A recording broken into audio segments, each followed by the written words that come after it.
Hi, friends. We are here to talk about the Married to Medicine Season 10 Reunion Part 1.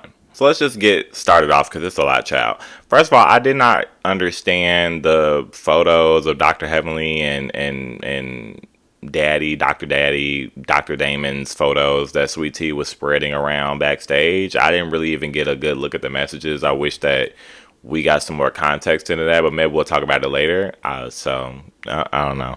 I don't know. The way that this was structured, it felt like they kind of went down the line and we got a package about each lady and then we just kind of threw in everything as it pertained to each lady. I don't know if I like that because it felt like it was organized, or I don't know if I am a little bit taken aback by it because it feels like maybe they did this formula because they didn't have as much to talk about.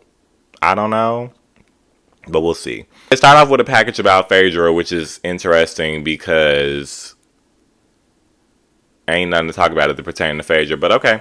And Phaedra is asked by Andy, what is the difference between this group and the Housewives group? And she says this group is a lot more supportive of marriage, at the end of the day. And she feels like on the Housewives, if you mention divorce, they're going to make sure you get a divorce. I think on the Housewives, at least as it used to be, I think that they are just more used to discussing things and giving their opinions. But I don't think that somebody's opinion is going to make you get a divorce, especially if we specifically talk about Apollo and Phaedra. Phaedra was already out the door with Apollo on his way to jail. She had no interest in being married to that man anymore. So I think that that's a cop out, but it's Phaedra. So we then talk about Phaedra, the whole thing where she changed her flight to Napa because she didn't want to arrive with Quad. And the story is almost kind of the same, but she kind of adds on there, that she didn't want to attach herself to a sinking ship, meaning Quad. Nobody else in the group was really rocking with Quad. And also she adds a little more color to it to say, it was Toya's trip technically, and Toya has like the main issue with Quad. So it definitely would have been bad to have brought Quad to Toya's thing, or to have arrived with Quad or whatever, to give the appearance that she was coming with Quad. But then she asked some BS on there to say also because it was Toya's event, she didn't even think that Quad would want to go. But I don't know what that has to do with anything. And then the narrative is changing. But again, it's Phaedra.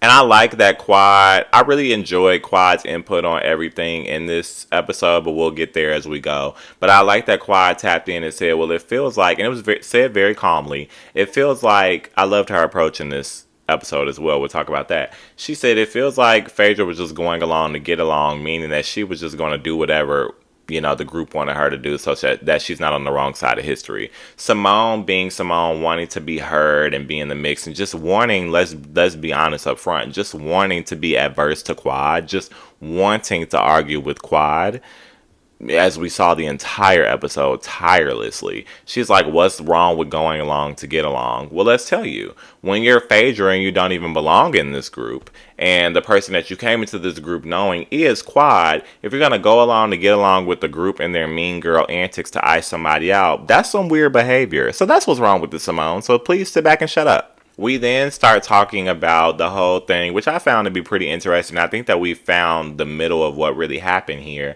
We start talking about this thing where Phaedra was saying she was so upset that Quad was, talking mess about her behind her back. And I love that Quad was able to articulate and explain, no, sweetie, what actually happened was there was a discussion as to whether you dated Dr. G. And you were telling people that you did not date Dr. G. So at that point, Heavenly went to Quad, which Heavily said that did happen. Heavily went to Quad and said, well, Phaedra is saying that she didn't date Dr. G, but the truth ain't in her.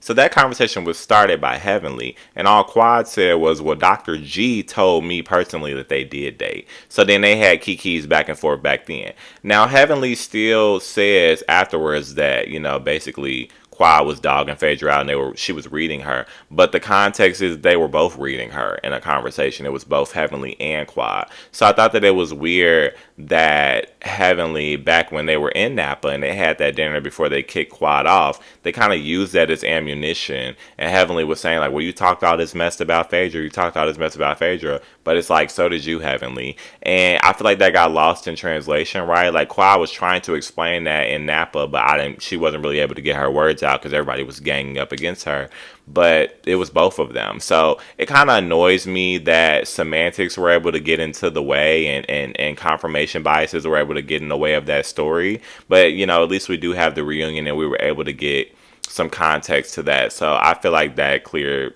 Quad's name to me. I understand that she's supposed to be friends with Phaedra, and they have the conversation after where Phaedra's like, even if we're not good, I don't want to worry that you're going to talk about me. And Quad does say, girl, I never dogged you out. And Heavenly says she did. But at the end of the day, like I said, they both talk stuff about Phaedra, and she's Phaedra. So I think it only makes sense to have things to say about Phaedra. She's a polarizing character, so who cares? They all talk about each other. But I don't think that it should have been made as a thing of like, Quad's talking crazy about Phaedra. Everybody has something to say about Phaedra. They also kind of, which is going to come back up, so I don't really have as much to say about it, and I also kind of don't care.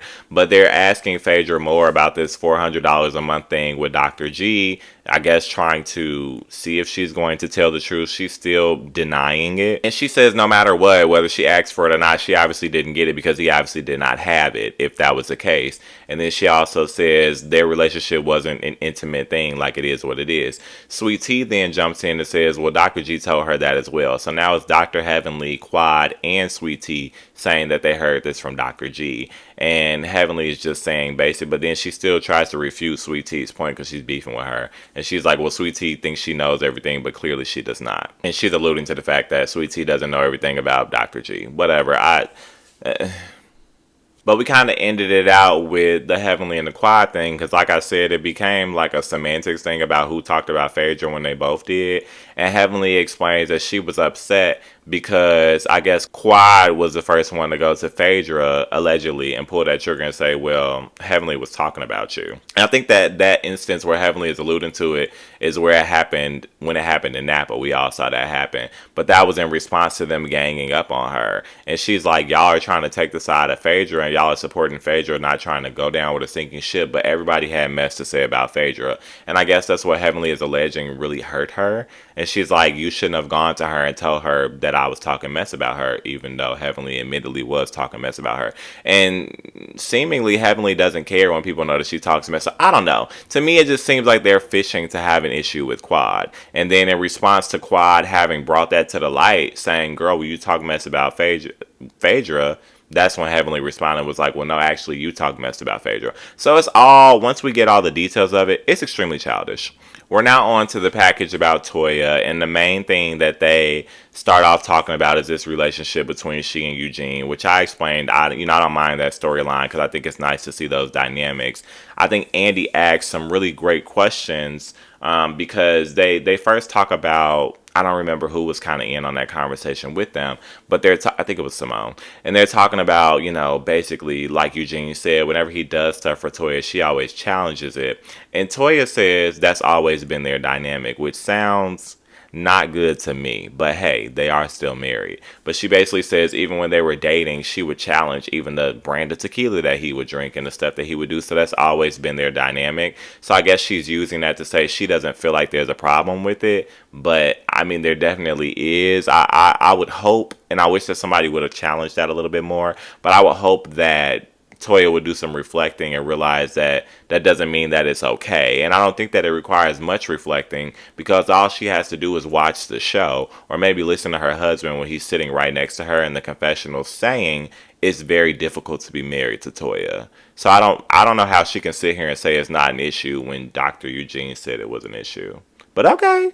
But when I said Andy asked a really good question, he asked her, where did you come from? Like, what was your socioeconomical background, basically? And she explains, that they didn't really have much. And they essentially, I don't want to say poor because I don't believe that she used that word, but they didn't grow up she didn't grow up with as much. And so Andy asked her, like, okay, well, when did your perspective change? Like, when did you start living so lavishly? And she basically explains that she keeps up with the Joneses. And this is good TV. I mean, I feel like that's been an ongoing storyline about Toya, but that's like the ladies have been saying it about her or making jokes about it. Mostly Heavenly and a lot of times Simone, which is so funny why she wants to be butt buddies with Toya now, but whatever. But they've always said that essentially Toya, keeps up with the Joneses. So it's very interesting to hear her now after 10 years basically admit out of her mouth, I didn't grow up with much, so it set my expectations a lot higher, and I always just want to have more. So that's why we live above our means. That's what I heard. Andy then asked her, they get to the thing about the event and they talk about the wine, and he asked her, I don't remember exactly the question, but it was essentially, did you, obviously you didn't pay for the event, so did you have to pay for that wine? And she says yes, but then she also explains, that she gets, which I assumed, which anybody could have assumed, she gets an amount of wine per year. And so she tried to basically say, like, semantics again. If I use that, then that's, I take that as, she used a specific language. She said, I take that as a generous donation. They gave her a generous donation and she used it up on that event. So you can't say that you pay for the wine, but then also say that they give you an amount of wine each year, and then also double down on that and call it a generous donation from them. Like, I don't think that Toya is listening. And Andy's like clocking his tea and laughing and looking at her like, girl, you really don't know. Like, those feet really ain't touching the ground. They also talk pretty briefly about whether or not Heavenly should have called Toya out at the event. I've already said I didn't have a problem with it. Heavenly says maybe she shouldn't have done it, so that's why they kind of moved on pretty quickly because she took that accountability or whatever. It's not a discussion that I feel like it's worth having. I don't remember if this was a full package about Jackie. I think that it was, and I just kind of didn't really take notes about it because Jackie didn't do anything this season. But they then asked Jackie about the YouTube video, right? And for the life of me, I cannot understand what Jackie's YouTube video basically saying black pregnant women cry wolf. I can't understand what that has to do with Quad.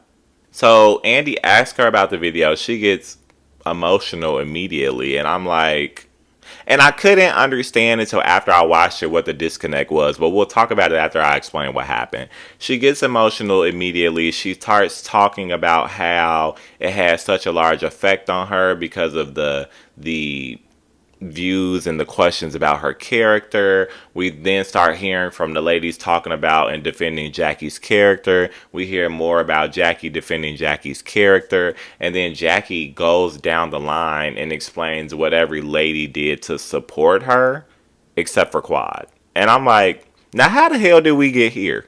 First of all, you did this, Jackie. You made that video. And I think that you have to understand the magnitude, right? Because Jackie there's already a red flag that Jackie wants to lead with the defense of her character. Because we're not talking about your character. We're talking about what happened. We're not talking about good or bad person.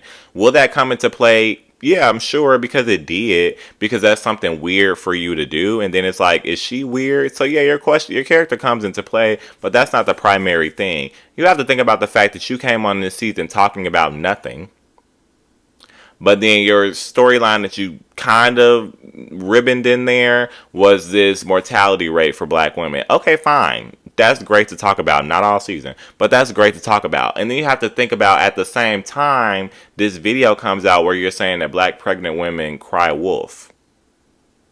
Those two things conflict. You can't talk about how important it is to give care to pregnant black women, and then there's a video comes out of you saying that black pregnant women cry wolf. Those two things happened at the same time during this same season. So that's what we need to discuss. It's not a question of, but Jackie's such a good person, and we know Jackie's hard, and Jackie loves her job. Yes, but Jackie did some weird shit. And because Jackie did some weird, we need to know if Jackie is a weird person. And we need to know if she has credibility. And then we need to talk about her character. Is she a bad person? But if you're going to lead in defense, which is all Jackie has been doing, she never even apologized. All she's been trying to tell us is, I'm a good person and I'm a good doctor. We don't want to hear that. And then even aside from that lack of accountability that she was allowed to get away with, she then turns it on Quad for not supporting her. Why is it a requirement that people are to support you and rub your back because you're getting backlash for something that you should not have done? At the end of the day, what Jackie should have said was, I apologize. I should not have said that. And she should have acknowledged, especially at a time where I am advocating for proper health care for black pregnant women. I definitely should not be in a space where I am saying something negative about black pregnant women complaining while they're pregnant or having concerns, and me diminishing that and saying that they're crying wolf. I definitely should not have been done that. That's wrong. And then as a secondary point, if Jackie feels as though she needs to defend her character after she had to take in accountability and apologize, then she should say, but I'm also a good person. I want people to know that I have a good heart and I love my job and I love taking care of my patients. And then she can shut the hell up. There's no way in hell that for the past, 2 months now that we got that tea and we watched it during the season and we saw it play out on social media and now we're at the reunion. There's no way that for 2 months Jackie should have been leading with the defense of her character. And there's no way that everybody should have jumped in and just defended Jackie's character. We should have stayed on point. And when they got to the thing where they were talking about, well, Quad didn't reach out to Jackie, I don't even want to discuss what came out with that. I think I probably will, but it just does not matter. It's so immaterial. I wish that Quad would have cut back and said, you're not a victim, so I don't need to check on you. But to that point, she did check on Jackie. And there was this long story that got grazed over, which also pissed me off.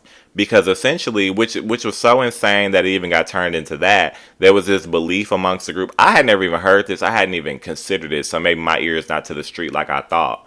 But there was this weird assumption that maybe Quad was behind this video coming out. And it's so crazy. I was going to say a lot of different things, but it's so crazy that you would do something wrong and your immediate thought process is, did Quad do this to spite me? You did something wrong. So why are you trying to figure out if somebody else should hold fault somewhere? Who told on me? That's essentially what Jackie did. Who told on me? Was it Quad? Did Quad tell on me instead of taking accountability? That's insane. But Quad explains, basically, and then they really jumped. Even Simone was saying, because Quad started to explain, I had a conversation with Heavenly, and Heavenly told me that I should not call Jackie. Simone jumps in, and she's like, well, why are you having a conversation with Heavenly? For obvious reasons, Simone, because Heavenly and Jackie are very close. First of all, and because Jackie and Quad don't have a great relationship. Second of all, and because third of all, before this happened, y'all were a part of a group that included Jackie that kicked Quad off the show. So they don't have a good relationship even in this instance. Fourth of all, Jackie's wrong. She's not the victim. So for all of these reasons, Quad had no reason to reach out to Jackie. But she leaves it at Heavenly told me not to call. Simone jumps in, and I love that Heavenly was able to come to Quad's defense. Again, substantiating Quad's points, she says, I called Quad, actually, because there were murmurs that Quad put this video out. So I called her to say that's not okay if you did that. And Quad said, I definitely did not do that. So now I definitely need to reach out to Jackie. And when she said she wanted to reach out to Jackie, Heavenly said it was not a good time. So as a result, she did not reach out. And then even after that, she reached out for Christmas. And Heavenly said this on her thing with Carlos King. Quad texted all of them for Christmas. And she said also on the reunion that she, told Jackie she was praying for her. And nobody responded. But we grazed right on over that. And I thought that was insane. And unfortunately, Andy lost me because he then gets into this thing of like, well, Quad, you see, like they say that you don't reach out to them and this was your opportunity to reach out. And it's just like, I just can't believe that nobody made a point to say Jackie's not the victim. So why are we reaching out to support and rub Jackie's back? Jackie is not the victim. Jackie is not the victim. Nobody said that. So Andy's using that as a terrible point. And then from there, Quad goes in and she gives a fantastic, something that I hadn't even expected. She gives a great apology first to Toya and acknowledges, which I think is fine, like she's been doing. I've done bad things to Toya. Toya has done bad things to me. I like that she also threw the facts in there and said me and Toya's issue started with something that Anila said. Remember Anila, the girl that Toya was playing buddy-buddy with at the finale? Anila said something that I, Quad, should not have run with and repeated it. I was wrong for that and I apologize. And she also says this is about my third time apologizing. So I hope you hear me, Toya. You don't hear very well. Maybe because you're sitting next to Simone. But this is my third time apologizing. I hope that you accept it. Andy wins me back a little bit because he then he asked Quad, speaking to Quad, well, what do you think is missing for the ladies? Why do you think it's not connecting? Because you have apologized before. Thank you. Finally, facts have entered the room. And of course, this gets Toya up in an uproar. And she's like, no, no, no, no, no. She's never apologized like this before. And I'm like, so before it was that she never apologized and took accountability. Now it's that she never apologized in the manner that you wanted. And then this apology wasn't even sufficient for you, but we'll get to that as well. And she says she's never really said specifically what she did wrong. Lady.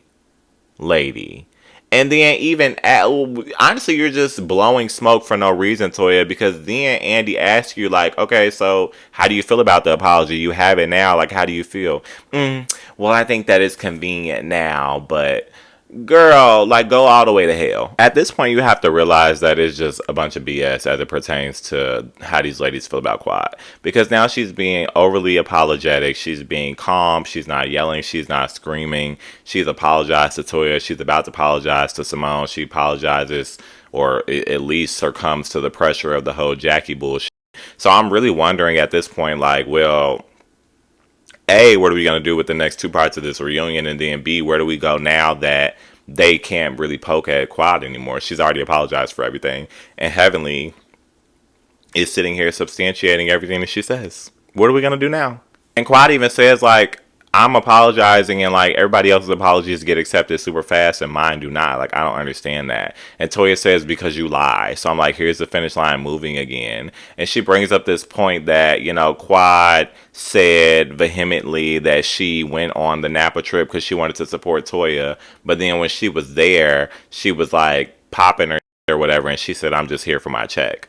Well, obviously, because when y'all were there, y'all had her under this pressure and y'all were putting her against this wall and pointing your fingers at her and being mean girls. So, of course, if somebody's put up against a wall, they're going to bite back. So, in response, she said, I'm just here for my check because, yeah, y'all don't even want me here. And that's what she's saying, like, girl, I didn't think that you wanted me here. Even she didn't even really give the response that I gave. Again, she's not being argumentative. She said, Toya, I believe that I said that because I believe that you didn't want me to be there. That's my mistake, so I apologize for that. Nothing else to say. We skate right over that. Like, this is, my mind is blown. I'm like, so what do y'all want from the lady now? Like, what do you want from her now? So if that's not enough, of course we got to get some other points in, some other attempts because nobody else has achieved anything. And Simone, starts talking about the fact that she feels like Quad is not there for them, or specifically her, when the cameras are rolling. And she's never been invited to Quad's house off camera. And, she then starts to bring up, which I hate to even talk about, the incident that happened at Quad's house while Quad is audibly saying her name, trying to get her not to share. And she shares the story through Quad sobbing. Like, you can hear Quad literally heavily breathing and sobbing and having to be consoled by Phaedra because she didn't want that to be brought up, especially not by Simone. And Simone keeps talking through it for about 5 more minutes. That was one of the most insensitive and craziest things that I've ever seen. You're going to weaponize a situation that happened with Quad to prove a point? To say, like, well, I reached out to Quad when that happened, but Quad doesn't reach out to me. First of all, there was a death in her family at her home. So I would hope that you did reach out to her. But even still, nothing's going on with you, Simone. That's not even a comparison. So that's what makes it even worse. Like, you can't even compare that situation that happened with Quad and you being there for her and being her friend and reaching out to her to anything that has occurred to you. Thank God. You should be happy about that. That nothing that terrible has happened where Quad has had to reach out to you. But it makes it worse because there's not even a comparison there. You brought up this extreme situation because you thought it was going to make Quad look bad, and it doesn't. It makes you look bad. And even still, again, no feet held to the fire for Simone. Quad apologizes and she acknowledges Simone and she says, you have been there for me, and I appreciate that. But I don't understand why a situation like that needs to be weaponized against Quad just for them to get that small bit of satisfaction of Quad saying, I see you, I appreciate you, thank you, and I apologize. I think that that's crazy. I think that we're going really extreme lengths just to get Quad down on her knees to humble her. Like, they only want to humble this woman. And I think that that's crazy because now that it's all going to be said and done, and she's already apologized to everybody on this first part of the 3-part reunion, what are we going to do now? And at the end, we kind of get like a side conversation because they go on lunch, and Quad approaches Jackie and says, did you really think that I would have put that video out about you? Like, that's insane. And Jackie is just like, I'm really trying to read Jackie, but it's just she's hard to read. Like, I don't really know if she's being sincere in the conversation, but she essentially says she doesn't know, right? Which I think is fair. She and Quad were not at a good space, so she didn't really know what was going on and if Quad would have done something. And that's essentially the issue. They're not at a space in their relationship where they know if each other would do anything malicious. And so I guess, and then she says something that I don't disagree with. She would rather lose a friend than lose herself. I think that that's fine, but I refuse to look at Jackie as a victim. I just won't. Like, when something like that happened and that came out, the question shouldn't have been who told on me and who revealed this. There shouldn't have been any questions at all. You should have just held yourself accountable. So I don't know how Quad did it, but I think that she did a fantastic job.